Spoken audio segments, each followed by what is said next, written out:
Tayyip, bismillah. Ərəb dilində sözləri oxumağa başlayırıq. Asta sürətlə həm yazılışını öyrənəcəyik Allahın köməkliyi ilə, həm də sözün özünü. Bismillah. Kətəbə. Kə. Tə.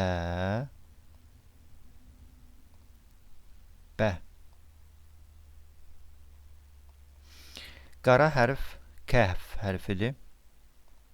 Həmin bu hərf kəhf hərfidir. Sözün əvvəlində bu cür yazılır. Ortadakı iki nöqtə olan hərf T hərfidir. Bildiyimiz kimi iki nöqtəli hərf T'dir də. Bu da. Sadəcə ortada yazılanda bu tərəfə quyruq artırırıq. Və bir tərəfini sanki kəsirik. Bu tərəfini kəsirik.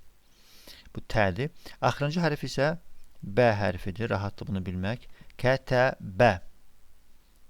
İndi qaldı hərəkələr qoymaq. Əgər üstündə bu cür xət varsa, bu ə səsini bildirir. Yəni kə. T'nın da üstündə ə varsa olur t-ə. Tə. Kə, tə. B-nın da üstündə ə varsa olur bə. Kətəbə. Kətəbə. Kətəbə.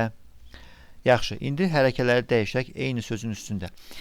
Üzərində bax bu cür işarə olarsa bu u səsini bildirir. Olacaq k, k, u. Ku. Ku.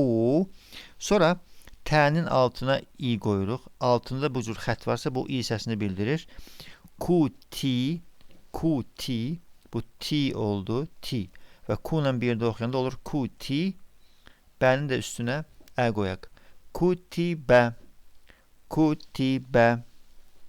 Kutibə. Yaxşı. Növbətli söz.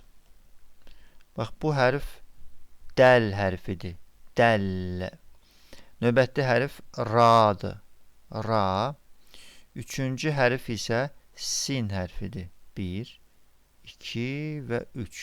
3 yarım dairə sanki çəkirik. İndi dəlin üstünə bir xət qoyanda bu olacaq ə. Də. Ra'nın üstünə də xət qoyanda olacaq ra.